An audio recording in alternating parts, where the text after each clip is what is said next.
यदा यदा हि धर्मस्य ग्लानिर्भवति भारत अभ्युत्थानम् अधर्मस्य तदात्मानं सृजाम्यहम् परित्राणाय साधूनां विनाशाय च दुष्कृतां धर्म संस्थापनार्थाय संभवामि युगे युगे।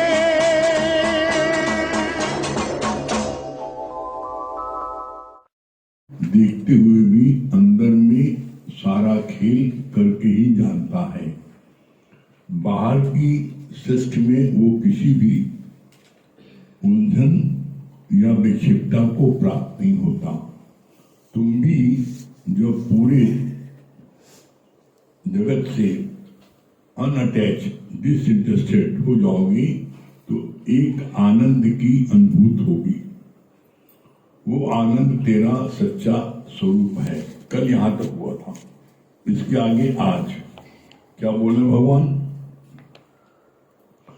कोई भी समय सदैव एक सा नहीं रहता।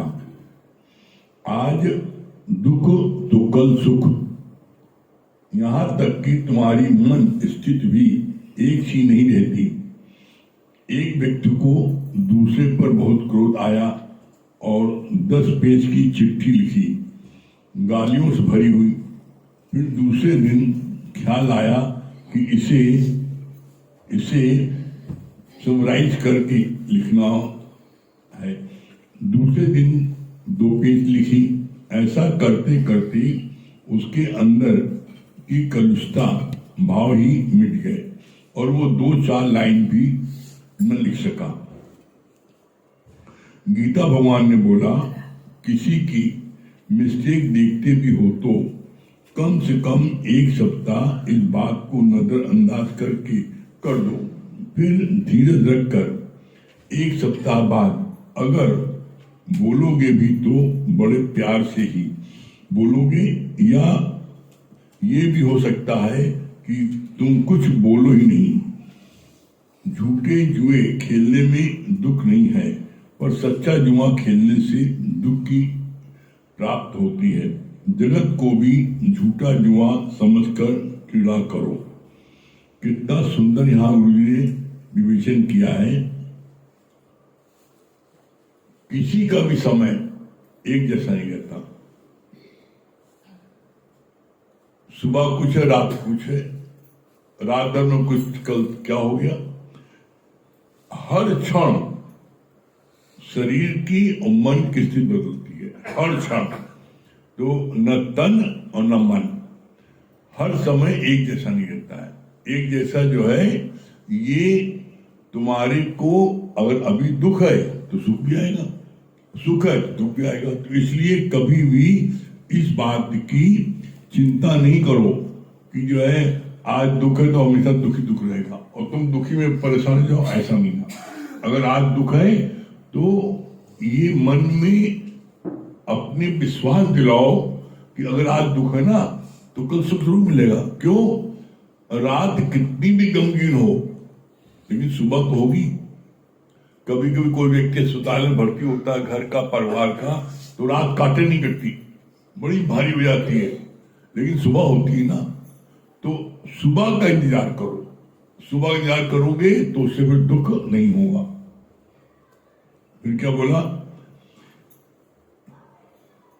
एक व्यक्ति को दूसरे पर बहुत क्रोध आया। कितनी अच्छी बात है, ये बात जीवन में अप्लाई करना। जिस समय कोई आपका अपमान करता है, अनिष्ट करता है, बुराई करती है, पता लगता आपको, तो उसके ऊपर बड़ा क्रोध आता है। और उस क्रोध के समय, उसी समय अगर आप बोल दिए तो समझ लीजिए महाभारत सुल जाएगा। या आपने उसको कोई चिट्ठी लिखी तो उसमें ऐसी कड़वाहट आएगी कि वो कभी माफ नहीं हो पाएगी, वो हमेशा कब बन जाएगा। तो क्या चीज बताई इसमें? सावधानी क्या बरतनी है।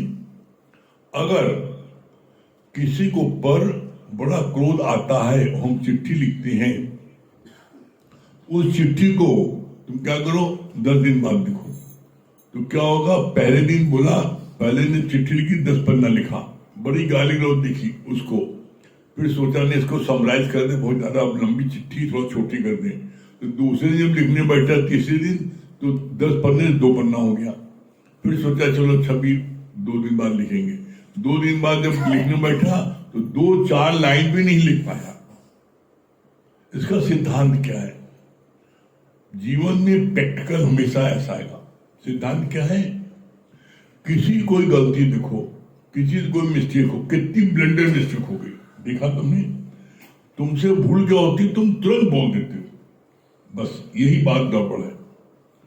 कोई व्यक्ति भी अपनी गलती को जल्दी सुनना नहीं चाहता, और जिस समय गलती उससे होती है वो भी जान रहा है कि हमसे गलती हो गई, तो वो उस गलती को क्या है, उसको फेस करने के लिए वो कोई ना कोई आवरण ऊपर लाद लेगा, ऐसा नहीं इस कारण से गलती होगी, दूध गिर गया ना तो हमारे पास आके बतिया रही इससे दूध गिर गया।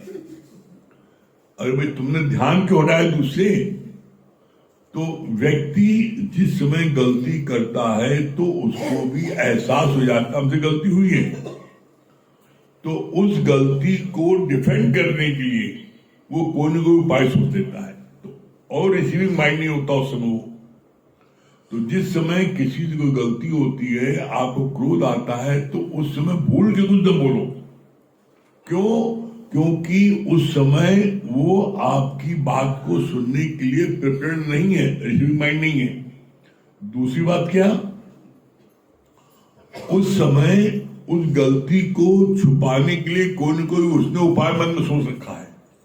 तुम कुछ भी बोलोगे उसको बता देंगे, तो इसको भाई इस कारण से हो गया, लेकिन यही बात आप उसको 1 हफ्ते 10 दिन बाद बताओगे, तो पहली बात क्या होगी, आपके शब्दों में कड़वाहट नहीं होगी, आप उससे बोलोगे एक दोस्ताना, एक प्यार भरे लहजे में, भाई उस दिन तुम्हारे से ऐसा हुआ था, क्या बात थी, है हमको अच्छा नहीं लगा। तो उस समय जो तुम्हारी बात है वो बात इतनी सहजता में होगी जिसमें कोई कड़वाहट और कोई नहीं झलकेगा, जिससे उसका रिएक्शन उसके ऊपर नहीं होगा। तो कभी भी कोई बात भी जीवन में किसी से हो जाए, कोई किसी गलती, कितनी भयंकर गलती देख लो, कितना उसने गलत काम भी किया है, उसके बावजूद उसको 1 हफ्ते 10 दिन कुछ मत बोलो। 1 हफ्ते 10 दिन बाद आप जब बोलोगे तो आप खुद देख लेना, ये बात अपने जीवन के अनुभव से कह रहे हैं। पहले दिन तो एकदम से आया कि जाके पहले मारे इसको, 10-5 गाली बक के हाथ पैर तोड़ दें, इसने हिम्मत कैसे की। 2 दिन बाद में छोड़ो, क्या फायदा, बात बनी हुई। 1 हफ्ते बाद अच्छा चलो उससे जाके कहेंगे, 1 हफ्ते बाद मैं छोड़ो छुपी, सब तो लगा ही रहता है, कौन, जब ब्रह्म सत्य जगत मिथ्या है, जो मिथ्या है, ब्रह्म सत्य है, जगत मिथ्या है, तो जो ये बात बोली थी कहीं सत्य है क्या? ये मिथ्या तो कहा इसके लिए मुझे बेकार में, हम इतनी देर से बात क्यों करें? तो वो बात भी मन से हट जाती है, और मन से हट गई, परिणाम क्या हुआ कि जो हमारा अपना है, कितना भी सगा है, अगर उसको हमने कड़ू वचन बोले और उसको हमने अपमानित शब्द बोले तो हमसे दूर होगा, उसके दिल में कहीं न कहीं खटास आ जाएगी। तो तुम यहां खटास बढ़ाने के लिए बैठे हो, खटास मिटाने के लिए? हम रोज गुरु वचन क्यों लेते हैं, अपने मन की सफाई क्यों करते हैं? हम इसलिए करते हैं कि रोज इस मन पर धूल आ जाती है, रोज धूल आ जाती है। आप कितना भी इसको कुछ कर लो, और प्रैक्टिकल अपने घर में देख लो, आप अपने घर में आप देख लो, झाड़ू पोछा सब लगाओ, कमरे में, कमरा बंद भी कर दो, पर्दे भी लगा दो, खिड़की दरवाजे बंद कर दो, उसके बाद भी अगले दिन देखो आपकी जो टेबल कुर्सी में रखी उस पर ऐसे करो, सब गर्दा आ जाती है। गर्दा कहां से आ गई? वायुमंडल में प्रदूषण है भाई। तो वो प्रदूषण बोलो जब कमरा बंद रखने पर, खिड़की दरवाजे बंद रखने पर, पर्दा डालने पर इतना गंदगी आ गई, रोज पोछा लगा रहे हो रोज तब भी आ गई।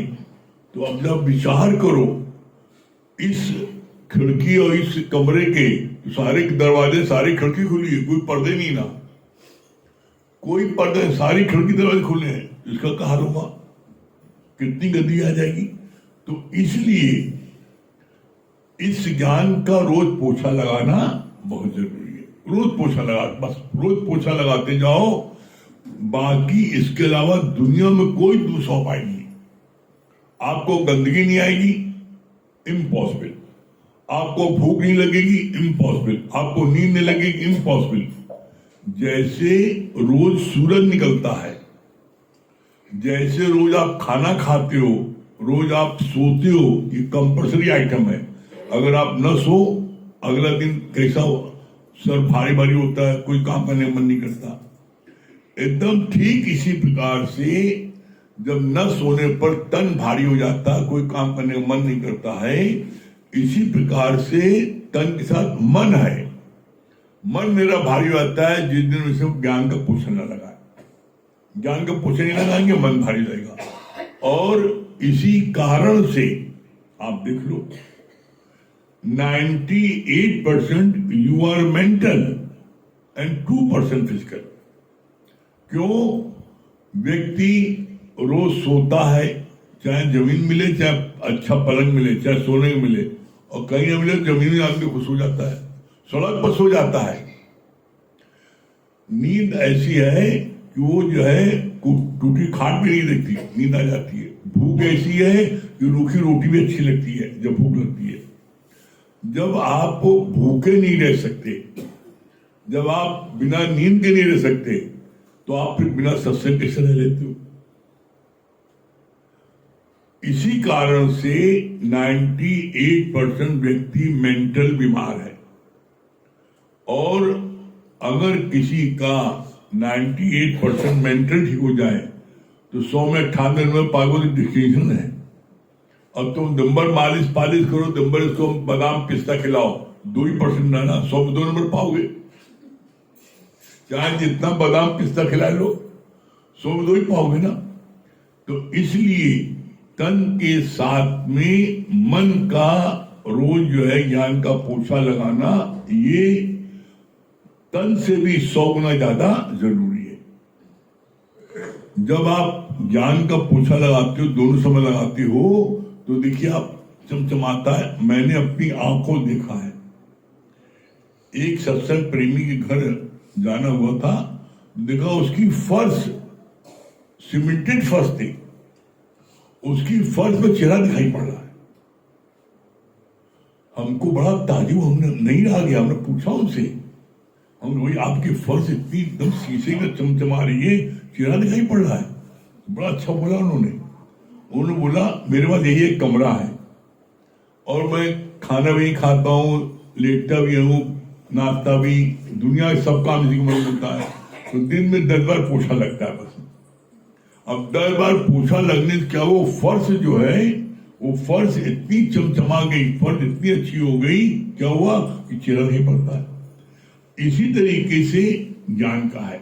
यहाँ पर तुम दिन में 2 बार नहीं, दिन 10 बार कैसे? किसी को गुरु की महिमा बता रहे हो, किसी भजन सुन रहे हो, किसी कुछ, जैसे आप खाना खाए 2 टाइम और नाश्ता कई बार करते हो, चाय कई बार पीते हो, उसी तरह किसी को भजन सुना दिया, समझ ले चाय पी लिया, कॉफी पी लिया, किसी को एक दृष्टांत बता दिया। आप पी की पचर में या पी के पचार में आप रहोगे, 10 बार पूछा लग गया, आप देखोगे आपके मन में कोई खुराफात आ ही नहीं पाएगी। क्यों? मन की एक बड़ी विशेष खूबी है, मन एक समय में एक बात सोचता है, एक समय 2 बात नहीं सोचता। मन एक समय में एक ही बात सोच पाएगा, या तो ये इसीलिए कहा गया है जब तुम ब्रह्म में रहोगे, गॉडहुड में रहोगे, तुम्हें कोई भरम नहीं है, और जब तुम भरम में आ जाओगे तो गॉडहुड नहीं। या तो भ्रम में हो तो तुम्हें भगवान नहीं दिखाई पड़ रहा है, और यदि तुम गॉडहुड में हो, ब्रह्म में हो, तो कोई जगत नहीं दिखाई पड़ रहा है। दो में एक चीज दिखाई पड़ेगी, आपको भगवान भी दिखाई पड़े और जगत भी दिखाई पड़े, ऐसा नहीं। एक चीज देखोगे, तुमने अभी भगवान देखा एक क्षण, फिर दूसरे क्षण आपने जीव देखा, ये होता है। तो कोशिश करो जो गॉडहुड का है उसको तुम बढ़ाते जाओ। और वो बढ़ेगा कैसे? कैसे बढ़ेगा? वो बढ़ेगा गुरु के संग से, वो बढ़ेगा सत्संग से, वो बढ़ेगा इस लक्ष्मण रेखा के अंदर रहने से। आप माया में रहो और चाहो कि हमारा बढ़ जाए, नहीं। फिर बात आ गई, जल में तू मथानी चला रहा, मक्खन निकलने की आस है। सारी जिंदगी जल में मथानी चलाओ, सारी जिंदगी मक्खन निकलेगा? नहीं। इसी तरीके से सारी जिंदगी तुम क्या आता है, तुम माया वालों को संग करो और कौन में शांति मिल जाए? असंभव। जब तुम्हारा परड़ा भारी होगा इस साइड में तो तुम्हें शांति मिलेगी, और जब इस साइड तुम्हारा भारी होगा तो तुम तब टॉप प्रायोरिटी सत्संग दोगे, और जब सत्संग टॉप प्रायोरिटी दोगे तो तुम्हारा मन क्या होगा? मन हो जाएगा अमन। फिर कोई मन में कोई सोच विचार नहीं। जैसी कल परसों की बात बताई थी कि झील हजारों फुट गहरी होती है, एकदम शांत होती है, एक नए पैसे उसमें हलचल नहीं होती। एक सिक्का फेंको, जहां सिक्का गिरेगा उसके चारों तरफ लहर बन जाती है। उसी तरीके से आपका ये मन भी जो है झील है, एकदम शांत है। जब तुमने कोई चाहना रूपी सिक्का फेंका, बस मन शांत। तो चाहना रूपी सिक्का तुम फेंकते काहे हो? सवाल ये है, चाहना रूपी सिक्का तुम फेंकते क्यों? रह नहीं पाते। अरे हमने सोचे अपने बिटिया की शादी तुम सोचो, हाँ, और तुमने सोचे क्या होगा? कभी विचार करो। सोचा सोच नो में जो सोची लखबार, तुम लाख बार सोचो, तुम्हारे सोचने हो जाएगी बिटिया की शादी। जब होना है हो जाएगी। तो इसलिए सत्संग को टॉप प्रायोरिटी दोगे, रोज ज्ञान का पोछा लगेगा दोनों समय, तो फिर आपका मन शांत होगा, अन्यथा मन शांत नहीं हो सकता है। कोई दूसरा उपाय नहीं है। तो अपने मन की शांति के लिए हर जीव शांति चाहता है, हर व्यक्ति शांति चाहता है, लेकिन कर्म करते हो तुम अशांति के, तो उसमें क्या करे गुरु, क्या करे परमात्मा? कोई कुछ नहीं कर सकता। इसीलिए गुरुजी ने लास्ट में वर्डिंग बोली, जब तक तुम अपनी कृपा अपने ऊपर नहीं करोगे तब तक कुछ नहीं होना है। तो अपनी कृपा अपने ऊपर करो, निश्चित आपको परम शांति आनंद की प्राप्ति होगी।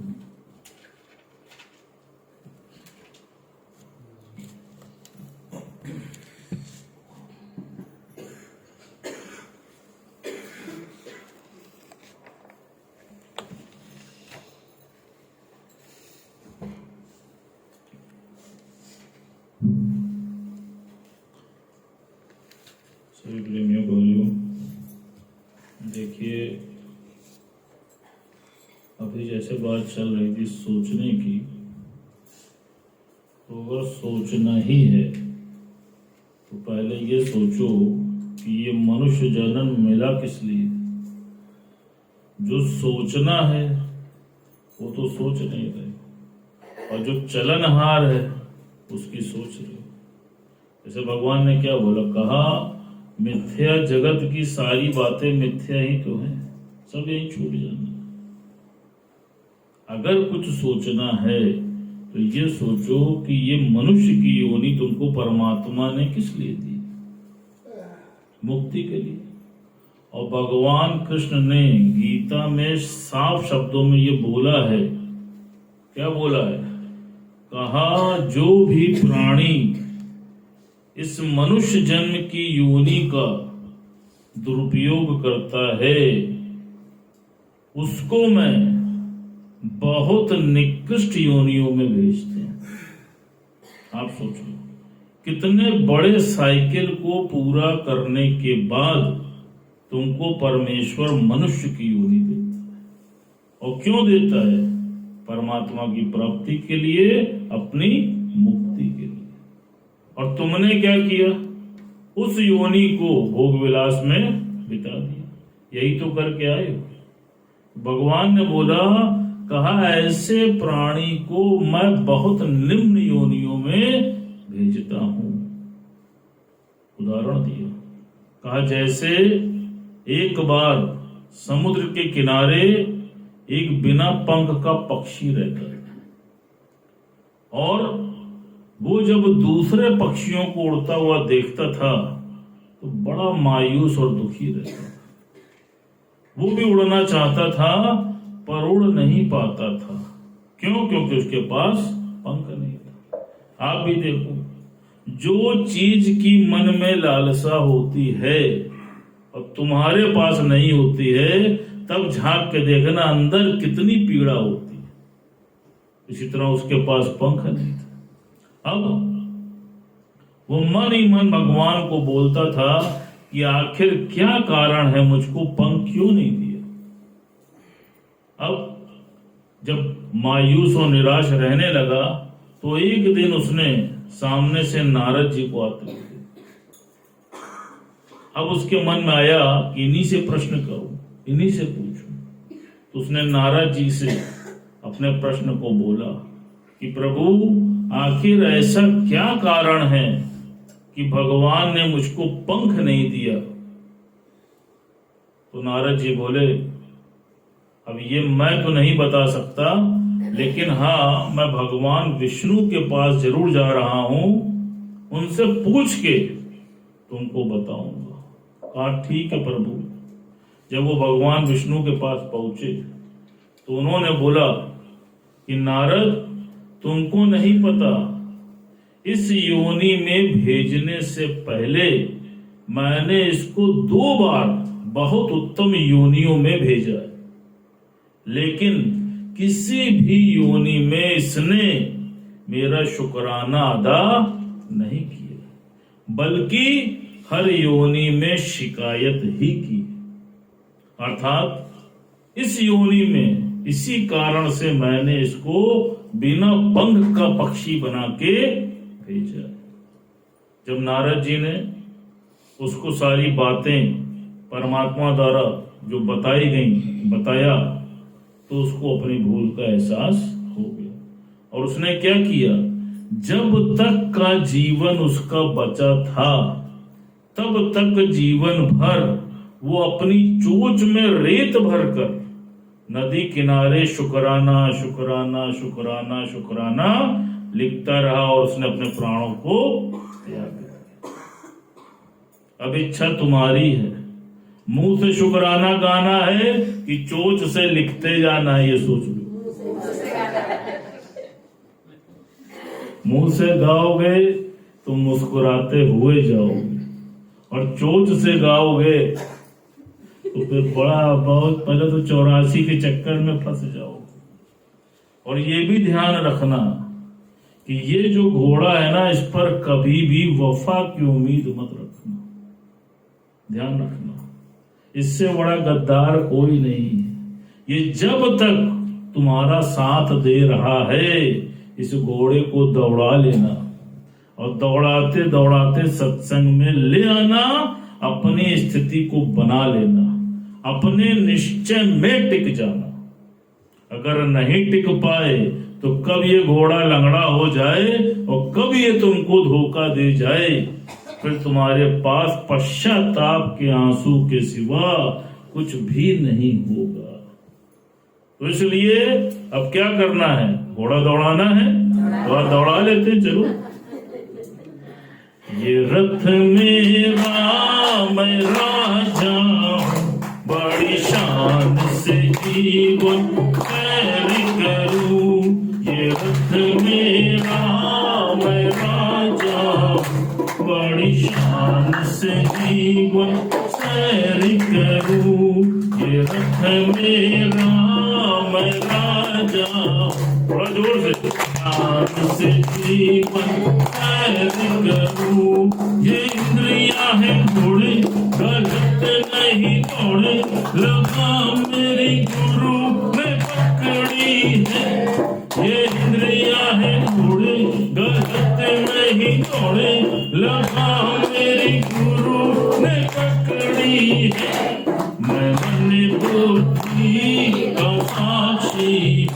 बड़ी शान से जीवन सैर करूं, मैं मन बुद्धि का साक्षी हूँ। बड़ी शान से जीवन सैर करूं, ये रथ मेरा मैं राजा हूँ। बड़ी शान से जीवन सैर करूं, मैं राजा इस का जीवन के चमका, यहाँ तो सदा ही बहारे हैं। मैं राजा इस का जीवन के चमका, यहाँ तो सदा ही बहारे हैं। जहाँ भी जाऊं खुशी ही, बड़ी शान से जीवन सैर करूं। जाऊं खुशी ही, बड़ी शान से जीवन सैर करूं। ये रथ मेरा मैं राजा, बड़ी शान से जीवन सैर करूं। मेरा न कोई दुश्मन, सभी से अपनापन, विचारों का सारा है खेल यहाँ। मेरा न कोई दुश्मन, सभी से अपनापन, विचारों का सारा है खेल यहाँ। सुजागी का मैं दीप धरूं, बड़ी शान से जीवन सैर करूं। सुजागी का मैं दीप धरूं, बड़ी शान से जीवन सैर करूं। ये रथ मेरा मैं राजा हूँ, बड़ी शान से जीवन सैर करूं। यही है तो मेरा, नहीं है मेरी हस्ती, मेरी बस मस्ती ही मस्ती है। यही है तो मेरा, नहीं है मेरी हस्ती, मेरी बस मस्ती ही मस्ती है। मैं बिन कौड़ी का बादशाह, बड़ी शान से जीवन सैर करूं। मैं बिन कौड़ी का बादशाह, बड़ी शान से जीवन सैर करूं। ये रथ मेरा मैं राजा हूँ, बड़ी शान से जीवन सैर करूं। ये रथ मेरा मैं राजा हूँ, बड़ी शान से जीवन सैर करूं। चलिए, घोड़ा सबका रिचार्ज हो गया है।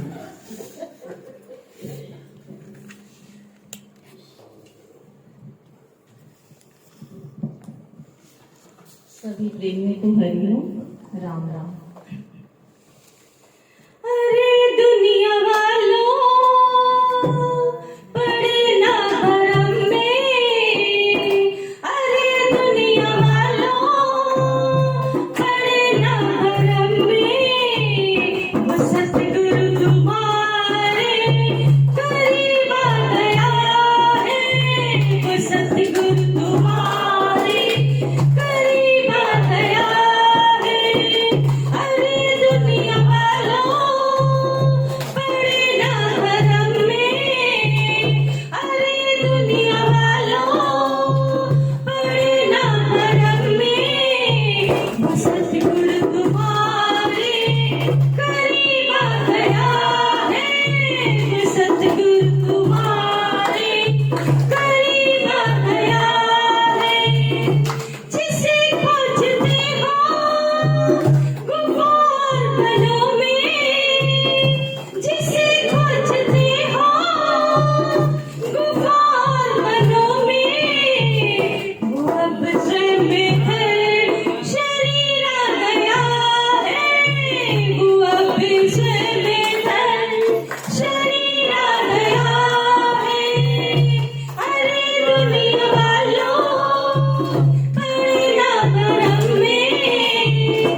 माला करूं मैं दिखाता रहा बस हो दुनिया भर में घुमाया किया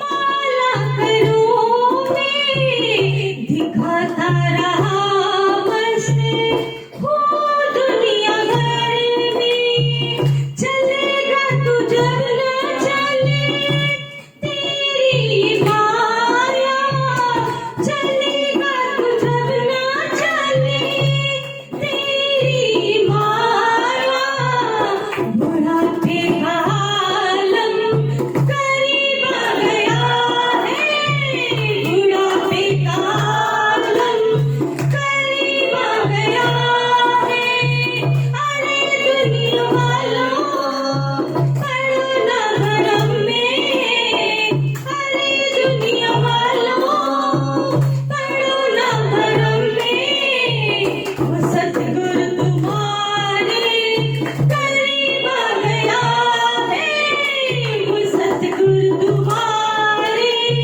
करीब आ गया है जब इंद्रियों में ना बल ही रहेगा हमारे जीवन में सबके मुखड़े तकेगा जब इंद्रियों में ना बल ही रहेगा हमारे जीवन में सबके मुखड़े तकेगा ये रो के सोचेगा तू अपने मन में ये रो के सोचेगा तू अपने मन में अब क्या करूं सर पे काला गया है कि अब क्या करूं सर पे काला गया है अरे दुनिया वालों पड़े ना भरम में अरे दुनिया वालों पड़े ना भरम में वो सतगुरु तुम्हारे करीब आ गया है वो सतगुरु तुम्हारे करीब आ गया है जिसे खोजते हो गुफार बनों में जिसे खोजते हो गुफार बनों में वो अब से बेदर शरीर आ गया है वो अब से बेदर शरीर आ गया है क्या बता रहे हैं सीमा जी को दीजिए क्या बता रहे हैं दोनों आते रहते हैं और भैया जी की एक बात बहुत अच्छी सोचना है तो मनुष्य का जन्म किस लिए मिला है हमें इस बारे में सोचना चाहिए कि परमात्मा की प्राप्ति और अपनी मुक्ति के लिए और गुरु जी ये आपने बताया ना कि पी के पचर में पी के पचार में हम पी के पचर या पी के पचार रहेंगे तो हमारे ज्ञान का पोछा लगता जाएगा और दूसरी बात आपने ये बताया है कि ये जब हम अपनी वो ये सत्संग को टॉप प्रायोरिटी देंगे तो हमारा मन अमन हो जाएगा। मैंने पक्षी को परमात्मा ने 2 बार मौका दिया, उसने शुक्राना नहीं किया, इसलिए हमें हर वक्त शुक्राना में रहना चाहिए। Very good. और हमें ये बात भी अच्छी लगी कि जब कोई गलती हो जाए या कोई कुछ कहे तो तुरंत उसको जवाब नहीं देना चाहिए, तुरंत समय देना चाहिए ताकि वो शांत हो जाए, गुस्सा पर जवाब देना चाहिए। हम ये बात किसी का समय हमेशा एक सा नहीं होता, कभी दुख है तो सुख आएगा और सुख है तो दुख। लेकिन ये बात सही है कि मन में विश्वास रखना चाहिए, अगर गहरी काली रात है तो उजाला निश्चित ही होगा। वाकई सही बात है। आज हमारे दोनों के बीच यही बातें और यहाँ बैठते ही मैं आपका दर्शन और पूरी मतलब जितने क्वेश्चन थे आज इनको शायद ना समझ में आया हो, वही पूरा क्वेश्चन था कि गहरी इतनी रात है कि उजाला कहीं दिख नहीं रहा, लेकिन आज आपकी वाणी से उजाला होगा जीवन में, गारंटेड। भाभी सही बात है गुरुजी, जैसे आप इतनी अच्छी अच्छी वाणी चलती है कि हमारा मन हमारा कब उज्जवल होता है, जब हम इस ज्ञान में रहते हैं, गीता ज्ञान सुनते हैं, तभी हमारे मन की सफाई होती है। बाकी तो जैसे अभी बताया कि इस घोड़े को हम जितना सुख देंगे और जिधर मोड़ेंगे उधर ही जाएगा, और कब ये धोखा दे जाए कुछ पता नहीं है।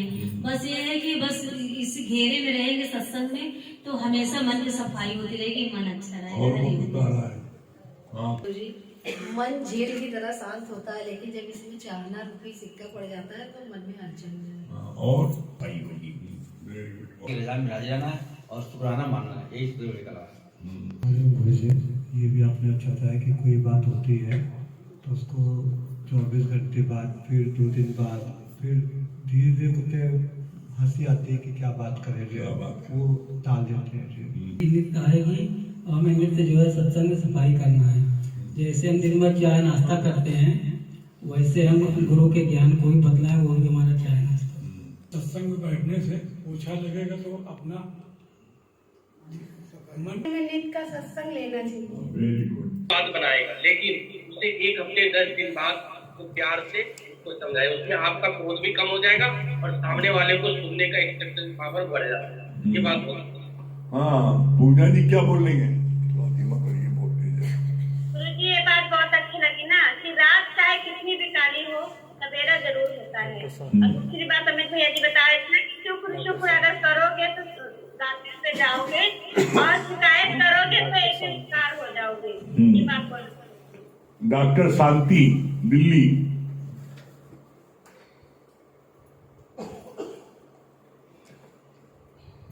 डॉक्टर शांति दिल्ली।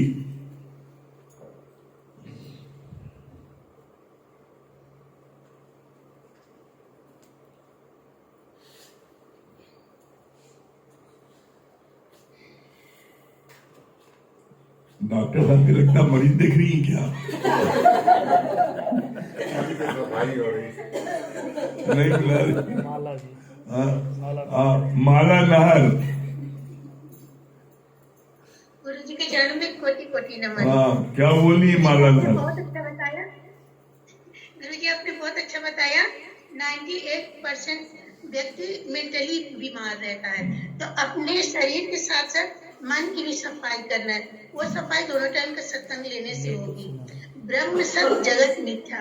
भैया ने बहुत अच्छा बताया कि हर समय प्रभु का शुक्राना करते रहे। शुक्राना करोगे तो गुरु के करीब जाओगे, शिकायत करोगे तो गुरु से दूर हो जाओगे। नीतू सिन्हा जयपुर। जी हाँ नीतू जी क्या बता रही हैं? गुरु जी बहुत अच्छा बताया कि कोई भी समय एक जैसा नहीं रहता। आज दुख है तो कल सुख भी जरूर होगा, और सुख है तो दुख भी जरूर आएगा, और सोचा सोच ना होवे जो सोचे लग पाए। निशा सिंह, नीता सिंह, निशा सिंह,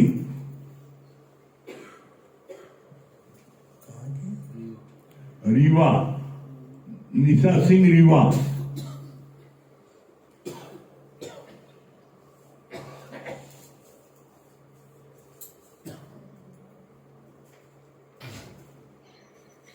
हरिओम गुरु जी। हाँ क्या बोल रही है निशा जी? जी गुरु जी ये बात बहुत अच्छी लगी कि एक समय में मन एक ही बात सोचता है। जैसे हम गॉड रूप में रहेंगे तो हमें जगत दिखाई नहीं देगा, और जब हमें मतलब ब्रह्म रूप में अज्ञानता में रहेंगे तो हमें जगत दिखाई देगा। इसीलिए हमें दोनों टाइम पर सत्संग लेना चाहिए ताकि मन हमारा अमन हो जाएगा। और दूसरी बात ये अच्छी लगी कि हम भौतिक चीजों को ज्यादा महत्व देते हैं तो हम 84 चक्कर में घूमना पड़ेगा। यदि हम परमात्मा को महत्व देंगे, परमात्मा के बारे में सोचेंगे तो हमें मुक्ति जरूर प्राप्त होगी। गुरु जी परमात्मा का शुक्राना हमें करते रहना चाहिए। बहुत सुंदर, ये बात बहुत हरिओम। शर्मिला जी दिल्ली। हरिओम गुरु जी, हरिओम भाभी जी, हरिओम भैया जी। गुरु जी ये बात मुझे बहुत अच्छी लगी। पी के प्रचार में या पी के प्रचार में हमेशा रहना चाहिए। और नहीं सुख है तो दुख भी है, दिन है तो रात भी होगी। गुरु जी ये बात बहुत है। डॉक्टर शांति मरीज देखिए तो आ जाइए सामने।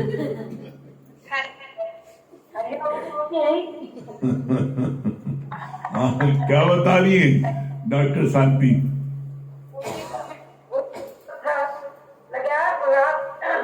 रात कितनी लंबी लेकिन मेरा तो उजाला तो होएगा। आपने बताया ना इस गुरु का ज्ञान जो हमने नित्य लेना चाहिए, हम नहीं लेंगे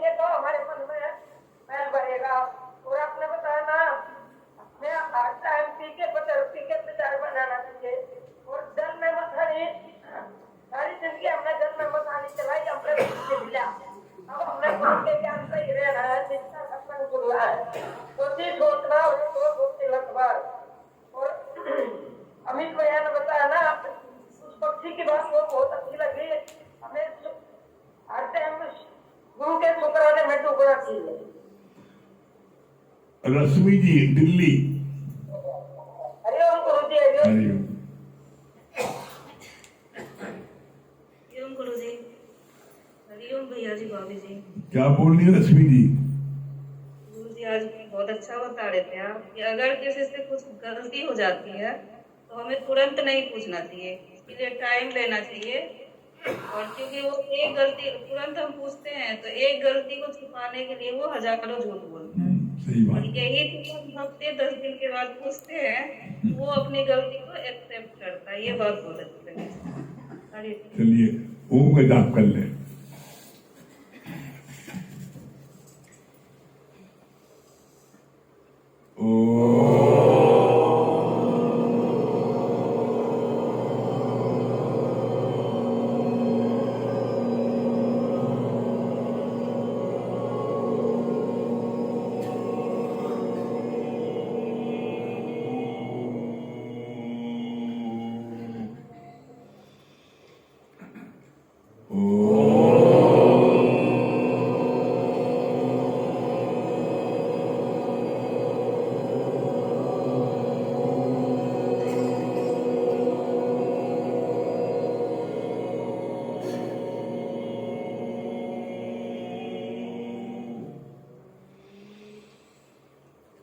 ओ